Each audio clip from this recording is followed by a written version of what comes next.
Vestina rero aramutse atangaza amakuru ya kwimitima benshi cyane kubera ko Vestina atangaje ko uyu munsi yicuza kuba yarahisemo umugabo. Uyu munsi ntabwo yatangaje ninde, ese koko n'umugabo we babana cyangwa n'undi mugabo arimo aratangaza. Vestina avuga ko uyu munsi ari kunyura mu buzima bubabaje cyane ndetse muri situation itari nziza, gusa agaterwa gahinda nibyo uyu munsi arimo aragenda anyuramo. Uyu nguyu Vestina ubazwa mu itsinda rya Vestina na Dorcas yabitangaje muri iki gitondo cyo ku itariki 18 nibwo yatangaje ko uyu munsi yicuza umugabo, kuba yarahisemo umugabo uyu munsi yahisemo.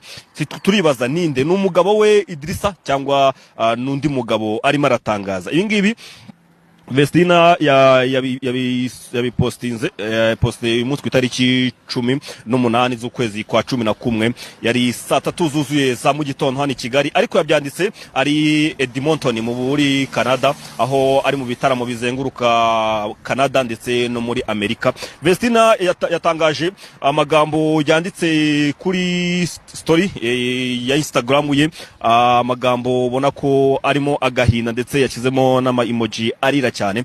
Mera nk'uzuminga ubanze wereka abantu ubone kubisoma. Uri kugaragara neza hano? Njyaka nkubwira ikintu mpamya nzi neza. Bano bana bo kwa Irene ukuntu mbazi n'ukuntu nzi Irene ntago ari abantu bafata ibibazo byabo ngo babizane kwa rubanda. Uwo mukobwa ashobora kuba bahakinze account ye bitabaye ibyo. Birashoboka. Okay, nyiri kuvuga ukuntu mbabona n'ukuntu musanzwe mbaye bano bana bari yubaha. Bano bana n'abana bakuriye mu kwiyubaha na yajya gufata account ye ngo ajye kwandika ngo yahisemo ngo umugabo mubi ngo nazahitamo ngo azabanza mwigisha se kwakundanye na Kalisa biganye mu isura akajya gushaka umugabo murusha imyaka 20, ariko mwagiye muva kubiri kuri byo, ariko mwabaye muti njyewe ibyo mubwira ndi kuvuga bitewe n'ukuntu mbabona iyo ni fake account.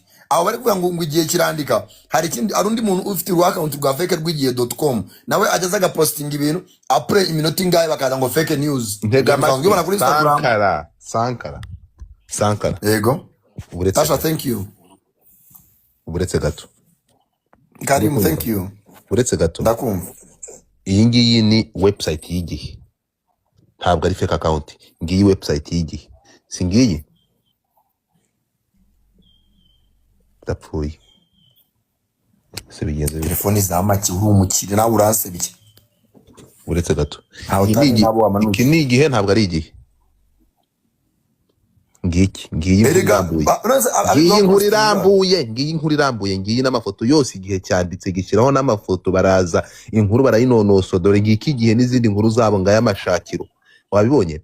Ngiyi inkuru irambuye, ntabwo ibi ngibi ari inkuru ya yindi bya bindi by'ubusika amadore. No, dore ngiki Igihe wakibonye. Never mind, thank you. Wow, reba hano wabibonye.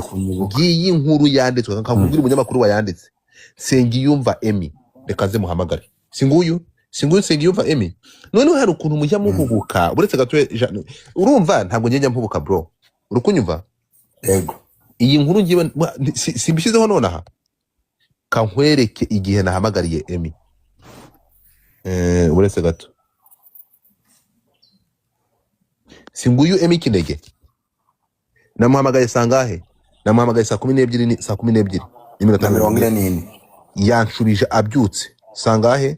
Saa 6 za nijoro. Hano hari saa 12 z'i Kigali. Urimo kunyumva? Urabona igihe namuhamagariye nubwo inkuru natangiye kuyirukanka hwejo shaka kumenya bayanditse. Urone Singuyu ni Emmy, Singuyu ni Emmy ni Kinege. Wamubonye?